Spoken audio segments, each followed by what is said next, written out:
Hello दोस्तों, आप सभी का प्रेम की पाठशाला में स्वागत है।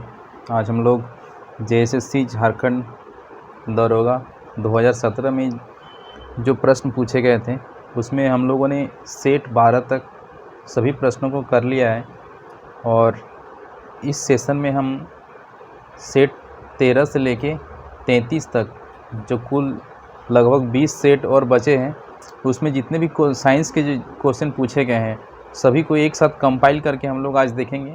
और अगर वीडियो ज़्यादा लंबा होगा तो मैं 1 घंटे के आसपास ही बनाऊंगा। उसमें जितने हम लोग कवर कर सकते हैं कोशिश करेंगे कि ये 1 घंटा में लगभग ये जो 33 सेट है ये पूरा हो जाए।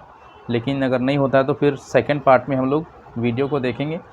और इसमें सिर्फ साइंस के क्वेश्चन हैं और आने वाले जेएसएससी की सभी परीक्षाओं के लिए काफ़ी इम्पोर्टेंट है, क्योंकि साइंस में 20 क्वेश्चन पूछा जाएगा जेएसएससी सीजीएल में।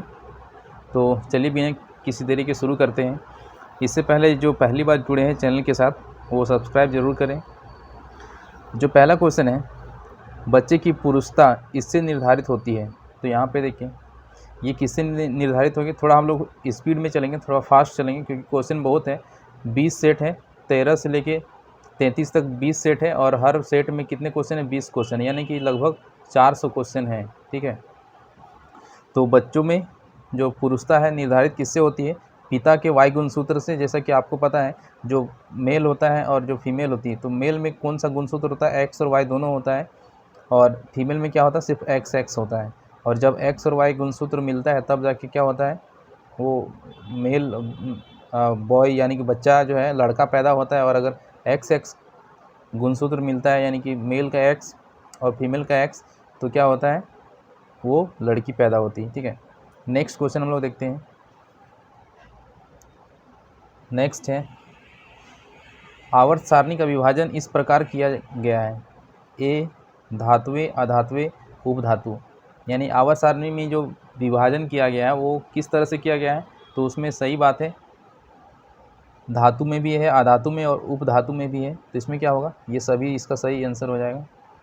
नेक्स्ट क्वेश्चन है, किसी दर्पण की फोकल लंबाई, यानी फोकल लंबाई क्या होता है किसी दर्पण का? ये यहाँ पे पूछा गया है। तो फोकल लंबाई क्या होता है? जैसे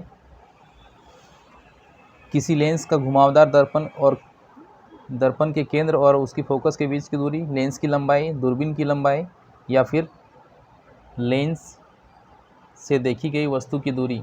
तो इसका सही उत्तर क्या हो जाएगा?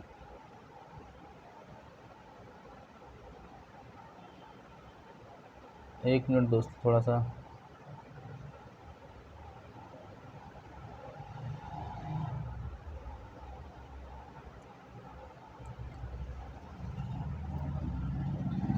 हाँ, तो आपको बताना है इसका सही उत्तर क्या हो जाएगा। ये हो जाएगा किसी लेंस या घुमावदार दर्पण के केंद्र और उसके फोकस के बीच की दूरी। तो इसका सही उत्तर क्या हो जाएगा? ये पहला नंबर इसका सही उत्तर होगा। नेक्स्ट क्वेश्चन देखते हैं। सामान्य सिस्टोलिक दबाव डैश mm ऑफ Hg और डायलिस्टिक दबाव, यानी जो हम लोग ब्लड प्रेशर में मेजर करते हैं उसमें दो चीज़ दिखाया जाता है, जिसमें एक जो होता है वो क्या सिस्टोलिक होता है और एक क्या होता है? डायस्टोलिक होता है। तो सिस्टोलिक प्रेशर कौन सा होता है और डायस्टोलिक प्रेशर कौन सा होता है? जैसे आपने देखा होगा अगर किसी का ब्लड प्रेशर मेजर करते हुए तो वहाँ पे दो चीज़ दिखाता है, एक 80 और मतलब जो रेंज होता है उसमें बताया जाता है कि 80 है, 120 है, या तो यहाँ पे वही आपको बताना है। तो ये कितना होता है? 120। जो सिस्टोलिक दबाव होता है वो 120 होता है और जो डायस्टोलिक दबाव होता है वो 80 होता है। तो इसको 120/80 कहा जाता है नॉर्मल भाषा में। उसके बाद नेक्स्ट क्वेश्चन है, बायोमास को ऊर्जा के अन्य इस्तेमाल योग्य रूप में परिवर्तित किया जाता है जिसे मीथेन गैस या परिवहन ईंधन कहते हैं। तो इसका सही उत्तर क्या हो जाएगा? जो इथेनॉल और बायोडीजल होता है उसको परिवहन ईंधन के रूप में इस्तेमाल किया जाता है, इथेनॉल और बायोडीजल को। नेक्स्ट क्वेश्चन, सौर कुकर के अंदर डैश से लेपित होता है। जो सौर कुकर होता है उसमें काले रंग से लेपित किया जाता है क्योंकि काला रंग क्या होता है, सौर ऊर्जा को अवशोषित कर लेता है, रिफ्लेक्ट नहीं होने देता है। उसके बाद है किसी उपकरण में त्रुटि के कारण बहुत ज़्यादा प्रभाव बहने लगे तो डैश सर्किट तोड़ता है।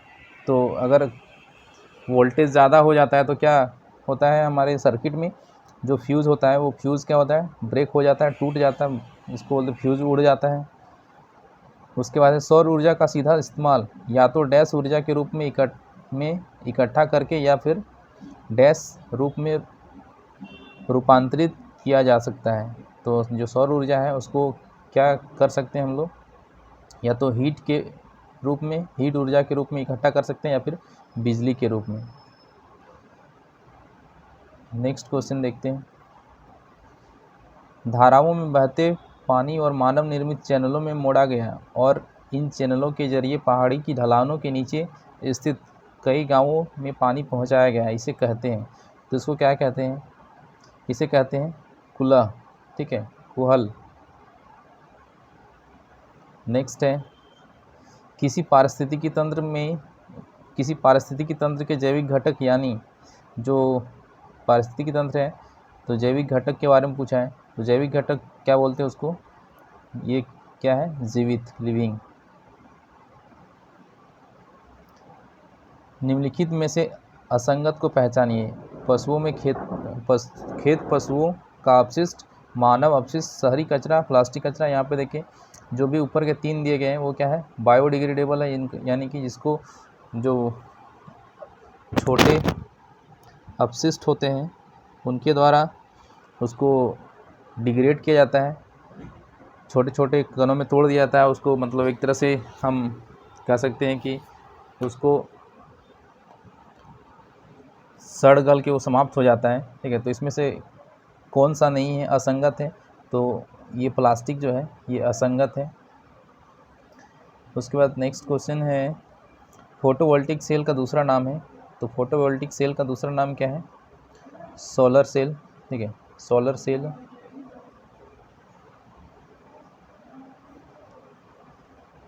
जो पदार्थ जैविक प्रक्रियाओं से तोड़े जा सकते हैं उनको डैश कहते हैं। तो जो जैविक प्रक्रियाओं से तोड़े जा सकते हैं उसको क्या कहते हैं, बायोडिग्रेडेबल। डैश जीव विज्ञान की शाखा है जो जीवित जीवों के अंतर्गत होने वाली रासायनिक और भौतिक प्रक्रियाओं से संबंधित है। तो इसका क्या आंसर हो जाएगा, बायो केमिस्ट्री, जैव रसायन।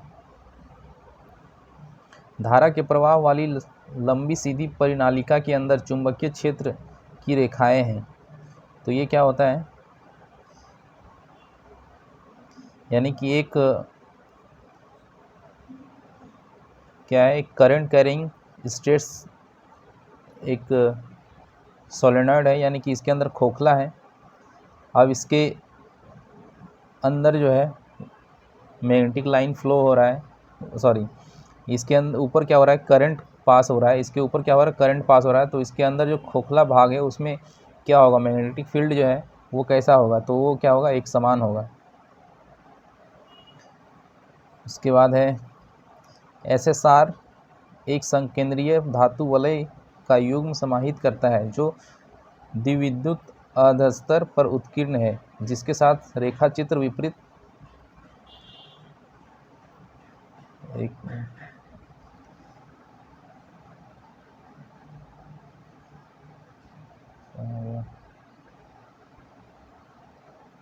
जिसके साथ रेखा चित्र विपरीत दिशाओं में उत्कीर्ण है। SSR का प्रतीक क्या है, तो यहाँ पे SSR का फुल फॉर्म पूछा गया है। तो इस SSR का फुल फॉर्म क्या होता है,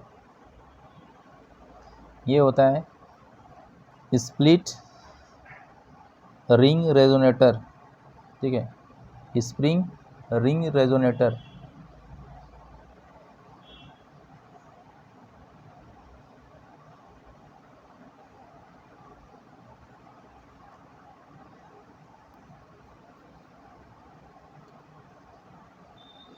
उसके बाद नेक्स्ट क्वेश्चन है निम्नलिखित में से चुंबकीय क्षेत्रों के गैर स्रोतों को पहचानिए। जो चुंबकीय क्षेत्र है उसका गैर स्रोत कौन सा है, तो इसमें कौन सा हो जाएगा, विद्युत लेपन।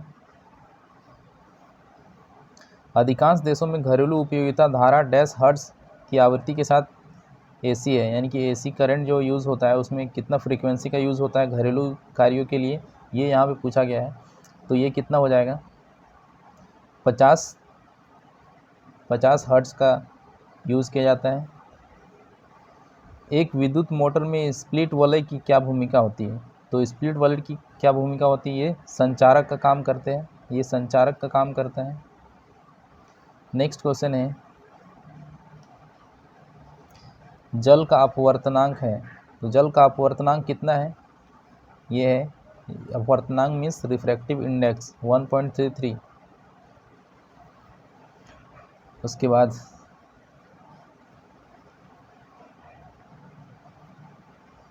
सेट 14 में एक क्वेश्चन पूछा गया था कि इनमें से कौन से एंटीना की मदद से सूंघता है? जो एंटीना है वो किसकी मदद से सूंघता है ये बताना है। तो ये कौन सा जीव है जो एंटीना की मदद से सूंघता है? तो ये तितली है जो एंटीना की मदद से सूंघता है।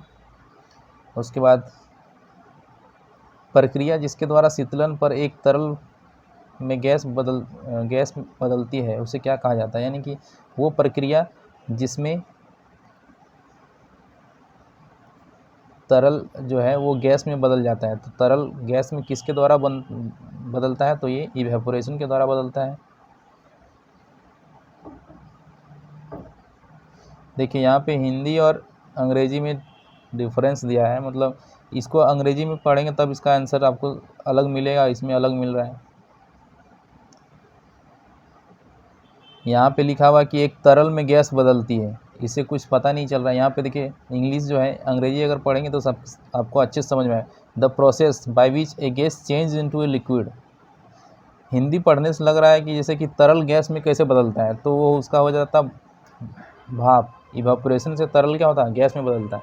लेकिन यहाँ पे देखिए इंग्लिश पढ़ रहे हैं तो गैस चेंज इनटू लिक्विड, तो गैस जो लिक्विड में चेंज होता है वो इवेपोरेशन नहीं, वो कंडेंसेशन होता है। और जो अगर यहाँ पे लिक्विड अगर चेंज होता है गैस में तो वो कहलाता है इवेपोरेशन। ठीक है, तो हिंदी में बहुत सारा मिस्टेक इसमें दिया हुआ है, ट्रांसलेशन किया हुआ है, गलत मिस्टेक। उसके बाद है हमारे आसपास के पदार्थ डैश रूप में मौजूद हैं। हमारे आसपास के जो पदार्थ हैं वो 3 रूप में मौजूद होते हैं, या तो ठोस में होते हैं, या द्रव्य में होते हैं, या फिर गैस में होते हैं। तो ये कितना होगा? 3 रूप में होता है। नेक्स्ट है,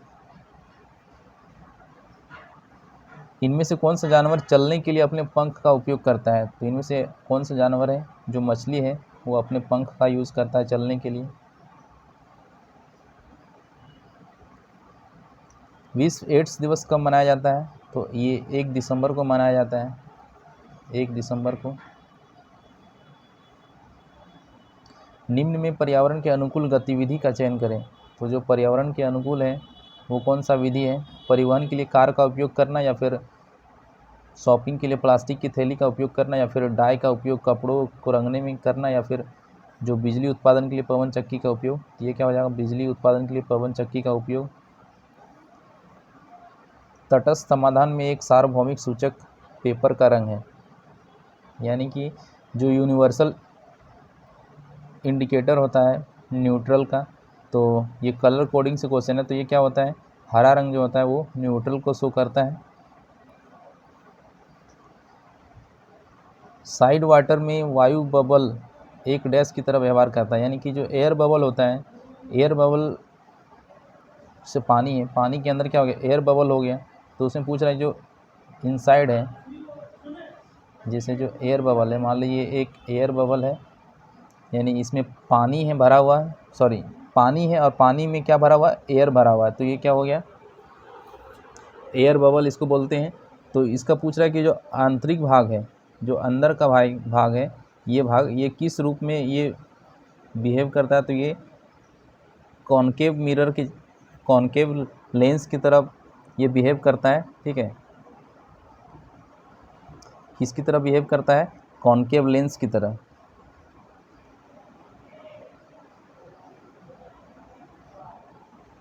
कौन सी गैस ग्लोबल वार्मिंग में प्रमुख भूमिका निभाती है?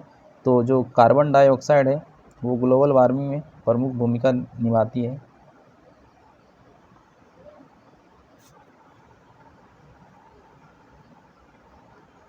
निम्नलिखित नहरों में से कौन सा नहर राजस्थान में हरियाली लाता है? तो जो इंदिरा गांधी नहर है वो राजस्थान में हरियाली लाता है। एक जीव जिसकी परमाणु संख्या 17 है वह किस समूह और किस अवधि के लिए वह धातु या गैर धातु है? तो यहाँ पे पूछा गया है जो 17 नंबर है वो क्या है, किसमें, उसमें जो वो किस ग्रुप का है और उसका पीरियड क्या है, उसकी अवधि क्या है और धातु है या अधातु है। तो ये जो है जिसका परमाणु संख्या 17 है वो क्या है, 17वें समूह का है, 17वें ग्रुप का है। और इसकी जो बात करें अगर कि ये धातु है या अधातु है तो ये अधातु है, गैर धातु है, ये गैर धातु है। तो ये 17वें ग्रुप का है, 17वें समूह का है और ये गैर धातु है। और ये जो क्या है इसमें जो पीरियड है वो किस पीरियड का है, 3rd पीरियड का है। आपको पता है जो आधुनिक आवर्त सारणी है उसमें 17 ग्रुप है, 17 ग्रुप है और 18 ग्रुप है और 7 क्या है, पीरियड है, 7 पीरियड। आ गए। इसके बाद नेक्स्ट यहाँ पे है कि डैश पीएच है 7, तो 7 किसका पीएच है? ये जो शुद्ध जल होता है, ये शुद्ध जल का पीएच कितना होता है, 7 होता है। उसके बाद है उच्छेदन के दौरान डायफ्राम क्या होता है? तो जो डायफ्राम होता है वो जब हम सांस लेते हैं तो वो क्या होता है, फैल जाता है और जब हम सांस छोड़ते हैं तब क्या होता है, वो सिकुड़ जाता है। ठीक है, तो यहाँ पे क्या है, एक्सहेलन है, तो इसमें इसको क्या बोलते हैं, यानी कि सांस जब छोड़ते हैं तो सांस छोड़ते तो क्या होता है, ये सिकुड़ जाता है। उसके बाद पावर ऑफ लेंस का ऐसा यूनिट है, तो जो लेंस की जो शक्ति है उसकी ऐसा यूनिट क्या है, डायप्टर। और इसका जो फॉर्मूला होता है क्या होता है, डायप्टर जो होता है 1/f, यानी कि जो फोकल लेंथ होता है उसका व्युत्क्रमानुपाती होता है ये।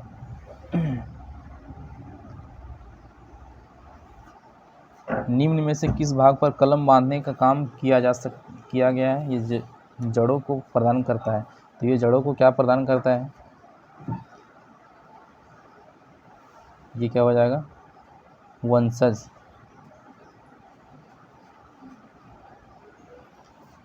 उसके बाद है नेक्स्ट, वनों की कटाई के लिए निम्नलिखित में से क्या कारण है? तो वनों की कटाई कारण क्या है, इनमें से ये चराई भी कारण है, वृक्षों की अविवेक से कटाई और कृषि के लिए ज़मीन का उपयोग में लेना, ये सभी इसका कारण हो जाएगा। हीमोग्लोबिन एक प्रोटीन है, निम्नलिखित में से इसका उदाहरण है। तो हीमोग्लोबिन जो है एक प्रोटीन है, तो इसका उदाहरण क्या हो जाएगा,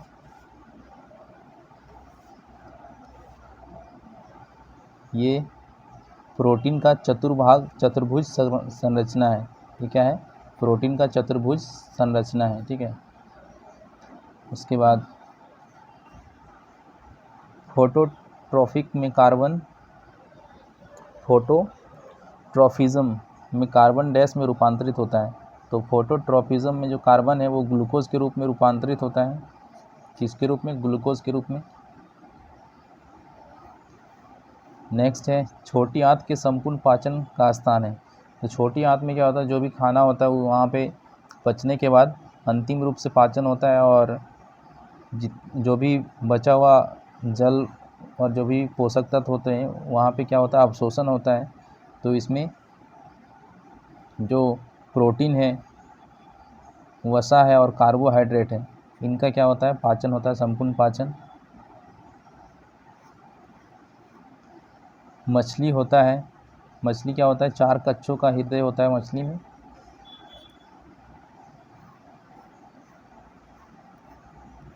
इसके बाद है आगे, इन अंगों में से कौन सा श्वसन तंत्र का हिस्सा नहीं है? तो इस श्वसन तंत्र का हिस्सा कौन सा नहीं है, ये पेट जो है ये श्वसन तंत्र का हिस्सा नहीं है। प्रक्रिया जिसके द्वारा एक तरल गैस में बदल जाता है, यहाँ पे देखिए इसका अपोजिट आ गया, जो तरल है वो गैस में बदल जाता है। तो लिक्विड गैस में कब बदलता है, ये इवेपोरेशन के द्वारा बदलता है। सुबह में पत्तियों पर पाए जाने वाले ओस का गठन कैसे होता है? तो जो ओस होता है उसका गठन कैसे होता है? वो होता है कंडेंसेशन के द्वारा।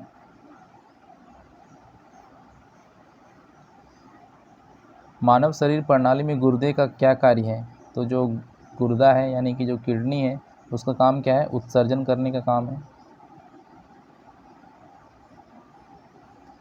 अगर डॉक्टर ने किसी रोगी को अपने आहार में कम चीनी लेने की सलाह दी है तो वह कौन सी बीमारी से पीड़ित है? तो वो क्या होगा? डायबिटीज़ से पीड़ित है। लोहा कॉपर सल्फेट समाधान के साथ प्रतिक्रिया करता है, यह डैश प्रतिक्रिया है। ये क्या है? डबल विस्थापन, विस्थापन, मेल या फिर सड़न। तो इसका सही उत्तर क्या हो जाएगा? विस्थापन।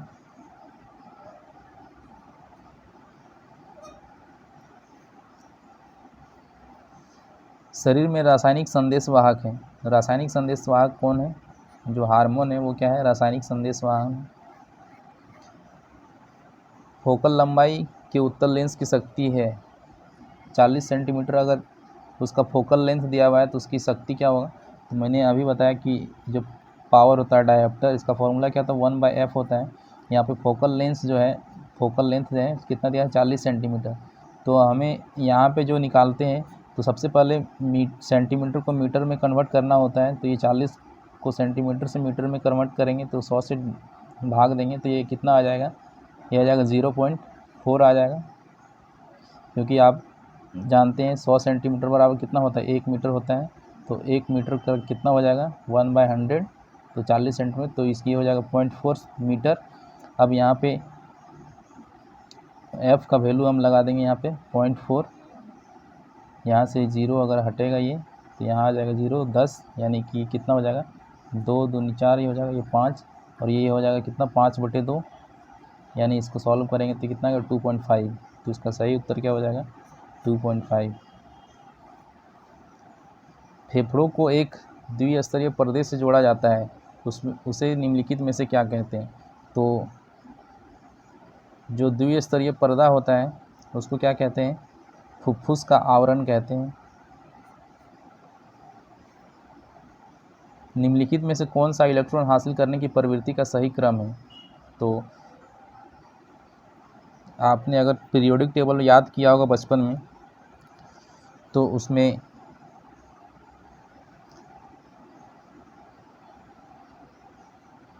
जैसे सबसे पहले क्या आता है? हाइड्रोजन आता है, फिर हीलियम आता है, फिर लिथियम आता है, फिर बेरिलियम आता है, फिर बोरॉन, फिर कार्बन, फिर नाइट्रोजन। तो उसमें जो सबसे जैसे जैसे परमाणु संख्या बढ़ेगा वैसे वैसे उसमें जो इलेक्ट्रॉन हासिल करने की प्रवृत्ति है वो भी बढ़ेगा। ठीक है, तो उस यहाँ पे इसका सही क्रम क्या हो जाएगा? ऑक्सीजन, यहाँ पे हो जाएगा कार्बन, नाइट्रोजन, ऑक्सीजन, फिर फ्लोरीन। ये ऑप्शन ए इसका सही उत्तर हो जाएगा। एल्युमिनियम का इलेक्ट्रॉनिक विन्यास है। तो सबसे पहले आपको ये पता होना चाहिए कि एल्युमिनियम का जो परमाणु संख्या है वो कितना होता है? 13 होता है। और इसका जो सैम्बल होता है वो क्या होता है? Al होता है। तो परमाणु जो हम लोग इलेक्ट्रॉनिक विन्यास यानी कि इलेक्ट्रॉनिक कॉन्फ़िगरेशन हम लोग लिखते हैं तो किस तरह से लिखते हैं? तो सबसे जो पहला सेल होता है उसमें 2 इलेक्ट्रॉन को रखा जाता है, फिर नेक्स्ट में 8 को, फिर इसी क्रम में बढ़ता जाता है। तो यहाँ पे देखिए 2, 8 और 3, 8 2 10 और 13, ये इसका आंसर हो जाएगा। उसके बाद है स्टोमेटा के लिए स्लाइड तैयार करने में इस्तेमाल। यहाँ पे देखिए इसमें गलत बहुत सारा मिस्टेक में लिखा हुआ है, जो ट्रांसलेशन किया हुआ है गलत ट्रांसलेशन है। The mounting medium used in preparation of slide of stomata. तो यानी कि स्टोमेटा के स्लाइड्स को तैयार करने में जो माउंटिंग मीडियम यूज़ होता है उसके बारे में पूछा गया है। तो इसका सही उत्तर क्या हो जाएगा? ग्लिसरीन। ग्लिसरीन जो है माउंटिंग मटेरियल के रूप में यूज़ किया जाता है, माउंटिंग मीडियम के रूप में। प्रजातियों में जीवों के बीच अंतर भिन्नता के रूप में वर्णित निम्नलिखित में से कौन सी निरंतर भिन्नता के रूप में है? तो इसका सही उत्तर क्या हो जाएगा?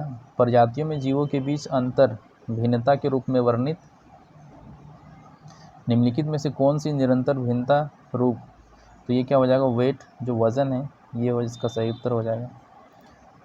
निम्नलिखित में से कौन सी अक्षय ऊर्जा संसाधन का एक उदाहरण है, तो अक्षय ऊर्जा क्या होता है, जिसको हम लोग बोलते हैं रिन्यूएबल एनर्जी, यानी कि दूसरी वो कभी ख़त्म नहीं होगा, हम उसको दोबारा प्राप्त कर सकते हैं। जैसे कोयला है, कोयला एक बार ख़त्म हो गया, ये इसका सीमित संसाधन है। रिन्यूएबल एनर्जी यानी कि उसका असीमित संसाधन है, ठीक है, ये सीमित नहीं है। कोयला बनने में हज़ारों लाखों साल लगा है, तो ये अभी बन नहीं सकता। जो नेचुरल गैस है ये भी सीमित है, जो पेट्रोलियम है ये भी सीमित है। तो जो यहाँ पे क्या होगा, जो वन्य जीवन है ये क्या है, एक अच्छे संसाधन है। पशु गोबर डैश कचरा है, तो जो पशु गोबर है वो सड़ गल के ख़त्म हो जाता है, ये तो क्या है, बायोडिग्रेडेबल, ये बायोडिग्रेडेबल है।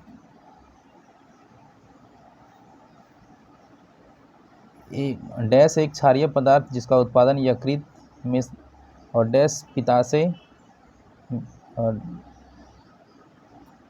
क्या है, डैश एक क्षारीय पदार्थ है जिसका उत्पादन यकृत में और संग्रह पित्ताशय में होता है, यानी कि ऐसा पदार्थ जिसका उत्पादन कहाँ होता है, यकृत में होता है, और संग्रह कहाँ पे होता है, पित्ताशय में होता है।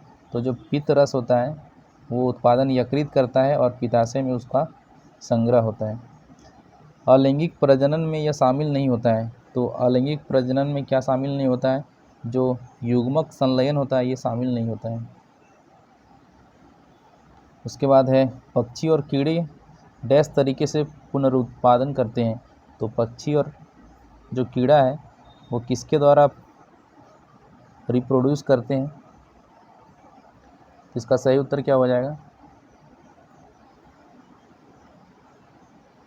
ये पक्षी और जो कीड़े हैं वो अंडे देकर रिप्रोड्यूस करते हैं। निम्नलिखित में से कौन सा अंग मनुष्य में जोड़ी में नहीं होता है, तो जोड़ी में देखिए, जो किडनी होता है वो भी जोड़ी में होता है, जो आँखें होती है वो भी जोड़ी में होता है।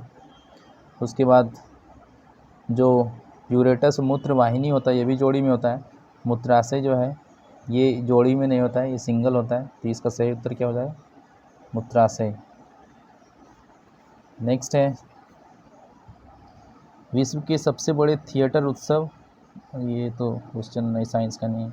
यहाँ से इस पौधे का बीज मसाले के रूप में उपयोग किया जाता है, तो जो सरसों होता है उसका बीज मसाले के रूप में उपयोग किया जाता है। पक्षियों का शरीर किससे ढका होता है, तो पक्षियों का शरीर जो है किससे ढका होता है, ये पंख से ढका होता है।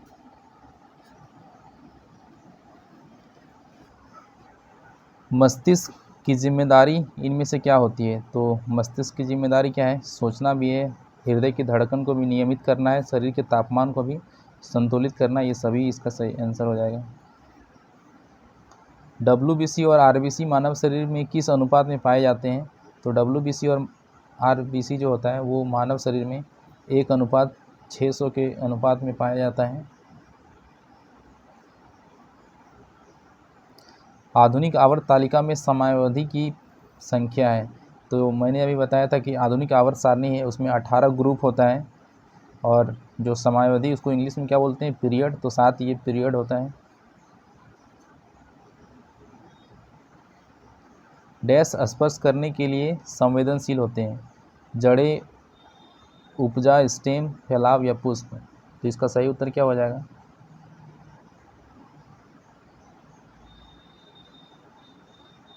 इसका सही उत्तर क्या हो जाएगा, फैलाव।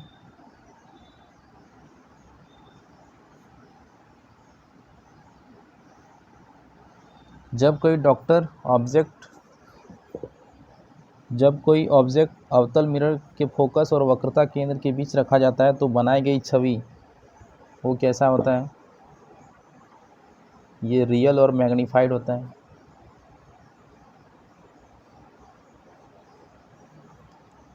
रक्षक कोशिकाओं अपनी सूजन डैश में खोदती है, तो जो रक्षक कोशिका है वो अपनी जो सूजन है वो कहाँ, अंधेरे में खोदती है। वायु श्वसन एक डैश प्रक्रिया है, तो वायु श्वसन जो है वो क्या है, एक भौतिक प्रक्रिया है। पौधे में जाइलम निम्नलिखित में से कौन सा कार्य करता है? तो जाइलम, इसको याद रखने का एक तरीका है, जाइलम ज से होता है, तो ज से मतलब जल, ठीक है। तो जो जाइलम होता है वो क्या करता है? जल का परिवहन करता है, यानी पानी का परिवहन करता है। और जो एक फ्लोएम होता है, तो फ्लोएम क्या करता है? भोजन का परिवहन करता है। उसके बाद गलत वक्तव्य का चयन करना है यहाँ पे। तो इसमें गलत वक्तव्य कौन सा है? जो वन उत्पादों की विविधता प्रदान करता है, वनों में अधिक से अधिक पौधों की विविधता है, वन मिट्टी पर रोक नहीं सकते, वन जल संरक्षण करता है। तो इसमें क्या होगा? जो वन मिट्टी पर रोक नहीं लगाते, ये इसका क्या होगा? गलत वक्तव्य है। उसके बाद है, जब कंडक्टर का प्रतिरोध बढ़ता है तो बिजली, अगर प्रतिरोध बढ़ेगा तो क्या होगा? बिजली घट जाएगा।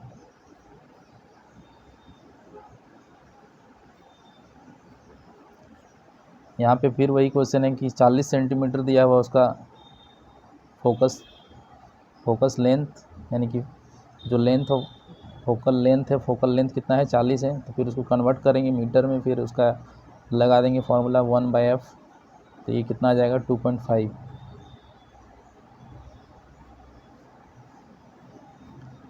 निम्न में से डैश उच्चतम निरपेक्ष अपवर्तनांक सूचक है, यानी कि जो एब्सोल्यूट रेफ्रेक्टिव इंडेक्स होता है वो किसका होता है? वो हीरा का होता है सबसे ज़्यादा। डैश रोशनी एक गिलास प्रिज्म के साथ प्राप्त स्पेक्ट्रम में कम से कम विचलन होता है।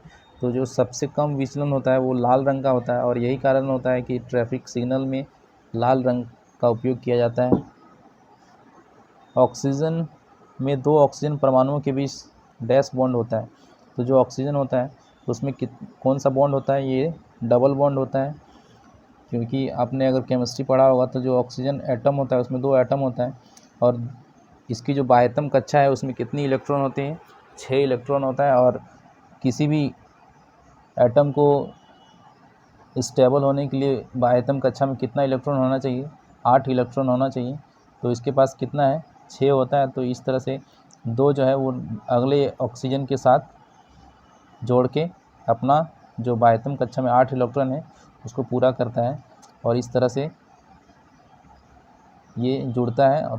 तो ये ऑक्सीजन जो है वो डबल बॉन्ड के साथ जुड़ा रहता है अगले दूसरे एटम के साथ। जब बिजली में संभावित अंतर में मूल 0 माध्यम से गुजरने वाली एक सीधी लकीर प्राप्त की जाती है, यह क्या प्रमाणित करता है? तो ये क्या प्रमाणित करता है? ये करता है ओम के नियम को। यानी ओम का नियम क्या होता है? V बराबर IR, यानी कि करंट इनटू रेजिस्टेंस। तो यहाँ पे इसका देखिए, ये जो ग्राफ होता है इस y एक्सिस में अगर हम I को लें और इस एक्सिस में V को, वोल्टेज को, तो ये जो होता है रेजिस्टेंस, ये सीधी रेखा ये 0 से गुजरता है। इसका सही उत्तर हो जाएगा ओम का नियम। पानी में Al2SO4 का समाधान स्पष्ट नहीं है, यह होने का कारण है। तो यह होने का कारण क्या है?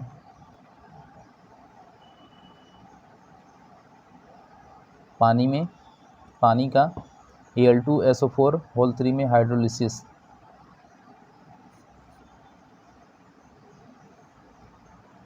जल विद्युत संयंत्र की गतिविधियों का सही क्रम है।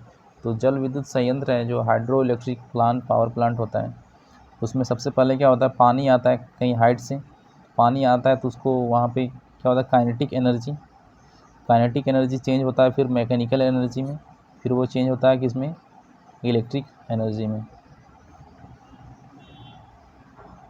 किसी पदार्थ का प्रतिरोधकता उसके डैश और सुचालक के डैश पर आधारित होता है। तो किसी पदार्थ की जो चालकता है, प्रतिरोधकता है और सुचालकता है, यानी कि जो रेजिस्टिविटी है और जो कंडक्टर का रेजिस्टिविटी जो है वो किस पर डिपेंड करता है, ये पूछा गया है। तो वो उसके तापमान और उसके नेचर पर डिपेंड करता है, उसके नेचर और तापमान पर डिपेंड करता है। उसके बाद यहाँ पे नेक्स्ट क्वेश्चन है, डैश मिट्टी संरक्षण की एक विधि है।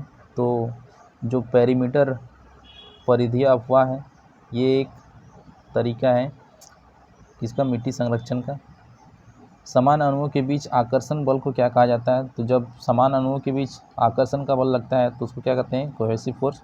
और जब डिफरेंट अणु के बीच लगता है, यानी दोनों असमान अणु के बीच लगता है, उसको बोलते हैं एडहेसिव फोर्स। सूर्य के वायुमंडल की सबसे निचली परत है, तो जो सूर्य की सबसे निचली परत है वो क्या है, फोटोस्फीयर है। फोटोस्फीयर के बाद क्या होता है, क्रोमोस्फीयर, और क्रोमोस्फीयर के बाद क्या होता है, ये जैसे सबसे पहला जो सन होता है, सन का जो सबसे, अगर एटमॉस्फेयर की बात करें तो उसमें फोटोस्फीयर पहले होता है, फिर क्रोमोस्फीयर होता है, फिर उसके बाद क्या आता है, कोरोना होता है। ठीक है, जो सबसे लास्ट जो सबसे बाह्य वातावरण जो होता है, जो वायुमंडल कह सकते हैं सूर्य का, वो क्या होता है, कोरोना होता है। फिर उसके बाद जैसे बाहर से हम अंदर अगर जा रहे हैं तो पहले कोरोना, फिर उसके बाद क्या मिलेगा, क्रोमोस्फीयर, उसके बाद क्या मिलेगा, फोटोस्फीयर। नाइट्रस ऑक्साइड को सामान्यतः डैश के रूप में जाना जाता है, तो ये लाफिंग गैस के रूप में जाना जाता है। डैश की कमी के कारण रात अंधापन होता है, तो जो विटामिन ए की कमी के कारण क्या होता है, रतौंधी होता है, इसी कारण रात में नहीं दिखाई देता है। मानव जाति के सुधार के साथ काम करने वाली विज्ञान की शाखा को क्या कहा जाता है, डैश कहा जाता है। तो जो मानव जाति के सुधार के लिए जो विज्ञान की शाखा है वो क्या है, यूफेनिक्स कहा जाता है, सॉरी यूजेनिक्स कहा जाता है उसे।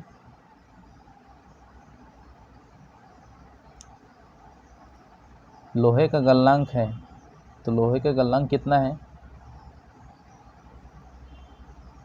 ये कितना हो जाएगा, 1538 डिग्री सेल्सियस क्या है लोहे का गलनांक।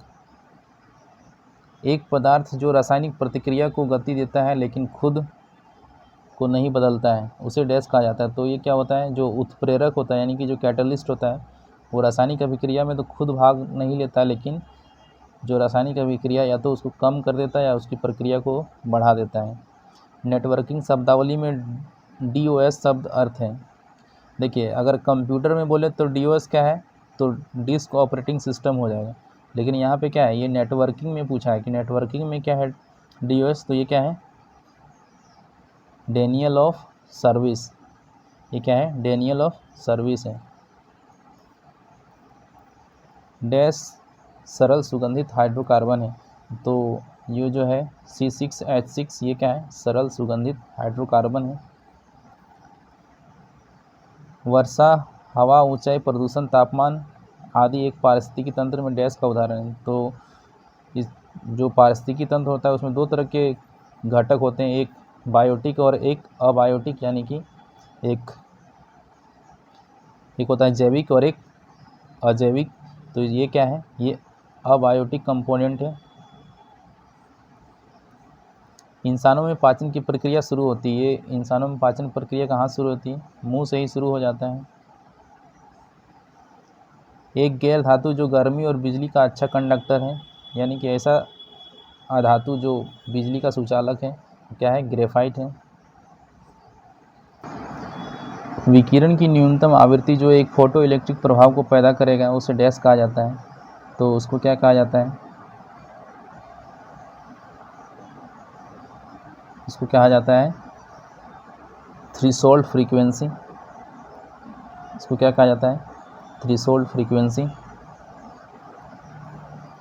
उसके बाद नेक्स्ट है, डैश क्रिया पौधे द्वारा जड़ और उपजी पानी को स्थानांतरित करने की उपयोग की जाती है। तो कौन सा क्या उपयोग किया जाता है, जो कैपिलरी है, यानी जो केसिका तो बोलते हैं इसको, कैपिलरी, इसका सही आंसर हो जाएगा। सूर्य और अन्य सितारों के चारों ओर के प्लाज्मा एक आभा को डैश कहा जाता है। तो मैंने अभी बताया जो बाहरी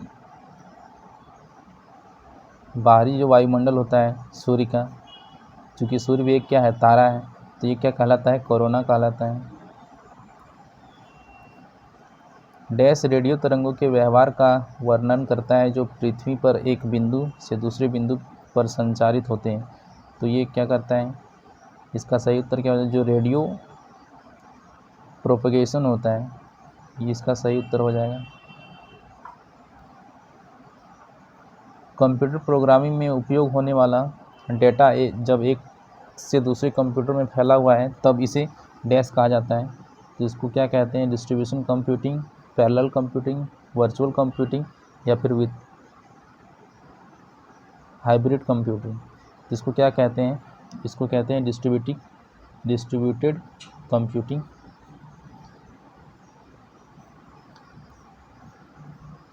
नेक्स्ट है डैश जलवायु पैटर्न पर एक वैश्विक प्रभाव के साथ प्रशांत महासागर में एक जलवायु चक्र है। तो प्रशांत महासागर में कौन सा एक जलवायु चक्र है, तो अल नीनो है, ठीक है, अल नीनो। एक स्टार का रंग डैश से आता है, कोई भी स्टार है तो उसका रंग कैसे आता है, तो उसका जो रंग है वो उसके तापमान के कारण आता है, तापमान के कारण।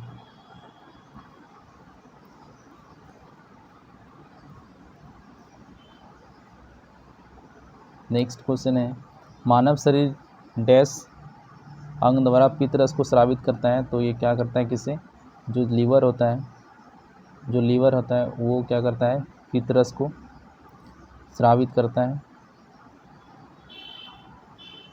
इनमें से कौन सा ऑक्सीजन का आइसोटोप नहीं है, तो ऑक्सीजन का आइसोटोप कौन सा नहीं है,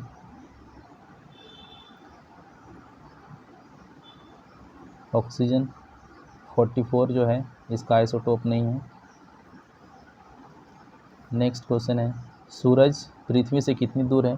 तो सूरज पृथ्वी से कितनी दूर है, ये है 149.6 मिलियन किलोमीटर।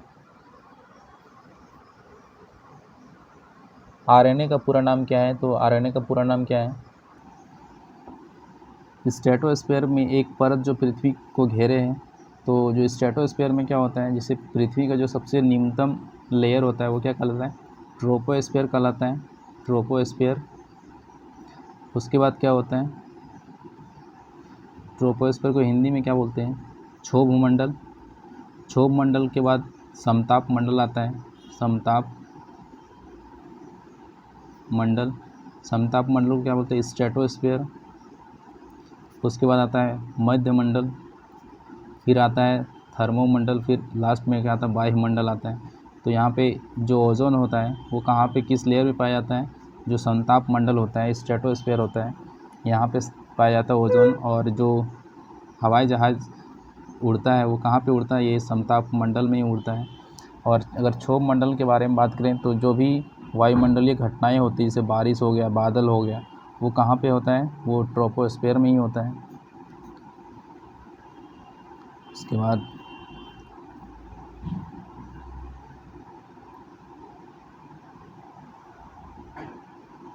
वो जानवर है जो पौधों और जानवर दोनों को खा लेते हैं। तो जो पौधा को भी खाता है, जो जानवर को भी खाता है, तो वो क्या होता है, मांसाहारी होता है।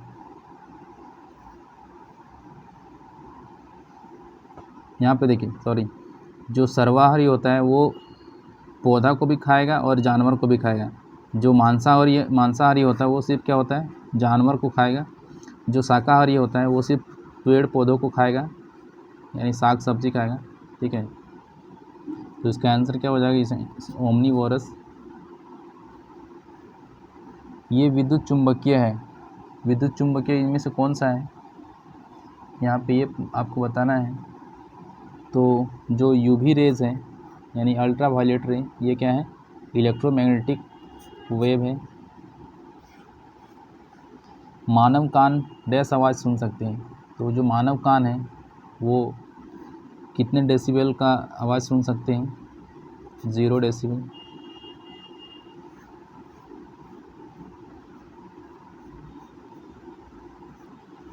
वायुमंडल के सापेक्ष आर्द्रता को मापने वाले उपकरण को डैश कहा जाता है। तो वायुमंडल की जो आर्द्रता है उसको क्या कौन सा उपकरण से मापा जाता है? तो जो हाइग्रोमीटर होता है, हाइग्रोमीटर आर्द्रता मापी, उससे मापा जा सकता है।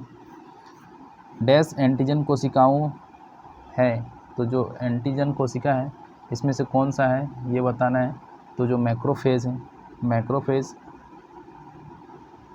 ये क्या है? एंटीजन कोशिका। एंटीबायोटिक का उपयोग डैश के इलाज में किया जाता है। तो जो एंटीबायोटिक होता है उसका उपयोग कब किया जाता है? बैक्टीरिया में, बैक्टीरिया के इलाज में।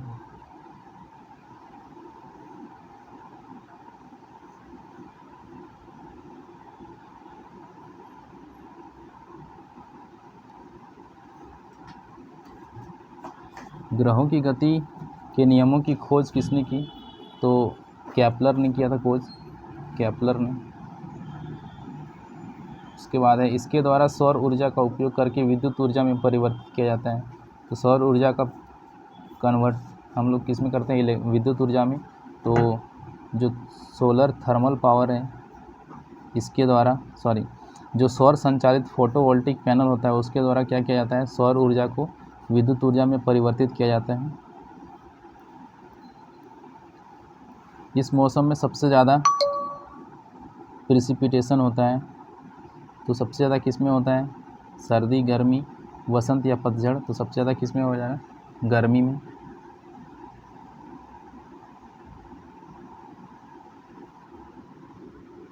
सबसे ज़्यादा प्रेसिपिटेशन दिया है यहाँ पे, तो किस में ज़्यादा होगा?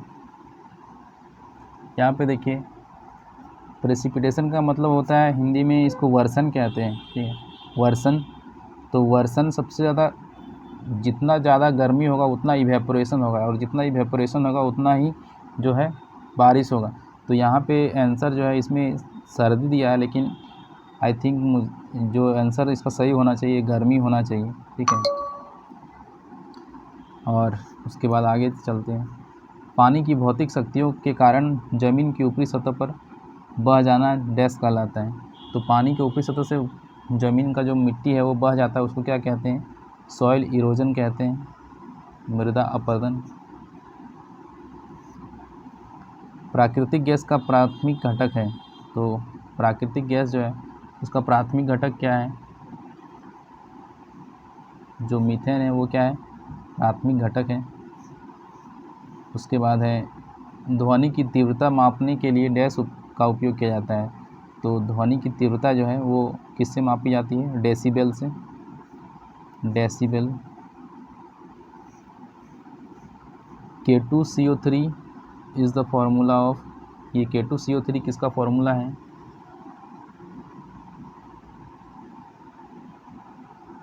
के क्या होता है? के किसका सिंबल है? पोटेशियम का सिंबल होता है के। तो ये इसका आंसर क्या हो जाएगा? Potassium nitrate, potassium carbonate. Potassium carbonate का फार्मूला है K2CO3। उसके बाद LPG डैश के लिए परिवर्णी शब्द है। तो LPG का फुल फॉर्म क्या होता है? लिक्विड पेट्रोलियम गैस या लिक्विफाइड पेट्रोलियम गैस, ठीक है। ये रसोई गैस जो होता है यूज़ करते हैं हम लोग LPG को। डैश एक तरल धातु है। तो तरल धातु इनमें से कौन सा है?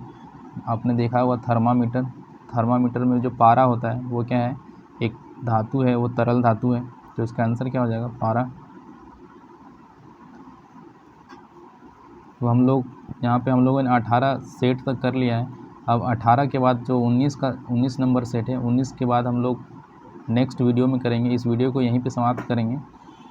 तो वीडियो अगर अच्छा लगा तो ज़रूर लाइक करें और दोस्तों के साथ शेयर करें। मिलते हैं एक नए वीडियो में, तब तक के लिए धन्यवाद। और आपको ये PDF जो है वो टेलीग्राम चैनल में मिल जाएगा। आप डिस्क्रिप्शन में लिंक दिया गया है, वहाँ से आप टेलीग्राम चैनल को ज्वाइन कर सकते हैं। मिलते हैं एक नई वीडियो में। Thank you.